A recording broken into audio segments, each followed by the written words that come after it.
आज एपीजे अब्दुल कलाम की पुण्यतिथि के मौके पर भारतीय जनता पार्टी अल्पसंख्यक मोर्चा और हमारे युवा मोर्चे के कार्यकर्ताओं ने वहां उनके जीवनी पर प्रकाश डाला। भारतीय जनता पार्टी उसके बाद हम यहाँ काजी हाउस है जो बाड़मेर में, वहां गौशाले पे आए हैं। वहां हमने देखा कि जो गौ माता जिस तरह से वहां दल दल में फंसी हुई है, बुरी हाल है, ना चारे का बंदोबस्त है, ना कोई बंदोबस्त नहीं है, बहुत बुरा है। इस बारे में हमने कमिश्नर साहब और कलेक्टर साहब से बात की है कि इसको तत्काल प्रभाव से यहाँ किया जाए। और हमारे भारतीय जनता पार्टी अल्पसंख्यक मोर्चा और हमारे समाज के बंधुओं ने कहा है कि आज ही हम एक गौ रक्षा के लिए, गौ पालन के लिए एक हम गागरिया गांव में एक भूमि के लिए मुस्लिम समाज की तरफ से एक हम आवेदन दे रहे हैं कि वहाँ एक गौशाला स्थापित करेगी, जिससे मुस्लिम समाज वहाँ उस गौशाला को चलाएगी और जो खर्चा वाहन होगा वो मुस्लिम समाज उसे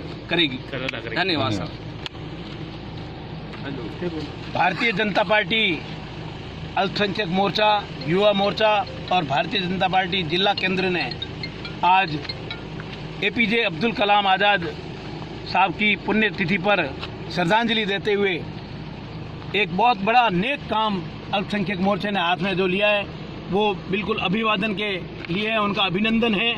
हम ये चाहते हैं जिस प्रकार से हमने जब मौका मुआयना किया हमारी इस गौशाला का जो नगर परिषद बाड़मेर चला रही है, बड़ी दयनीय स्थिति की गौशाला लगी हमें। यहाँ जो काजी हाउस है, यहाँ किसी प्रकार की कोई पानी की व्यवस्था नहीं है, चारे की व्यवस्था नहीं है, सारी गायें दलदल में फंसी पड़ी है, बारिश में अटा पड़ा है, गंदगी का अंबार पड़ा है। उन्हें ये मौका, जिला कलेक्टर से जब बात हुई तो उन्होंने इमीडिएट प्रशासक को भेजने की बात कही और प्रशासक, हमें समझ में नहीं आ रहा है कि प्रशासक क्यों इस प्रकार से इन अबोध पशुओं के साथ अत्याचार कर रहा है। इन मूक पशुओं के साथ जो गाय हमें जीवन देती है, उनका दूध, दही, छाछ, मक्खन, घी हम खा के बड़े होते हैं, उनके साथ में ये अत्याचार बाड़मेर की नगर पालिका कर रही है। हमें बड़ा खेद है।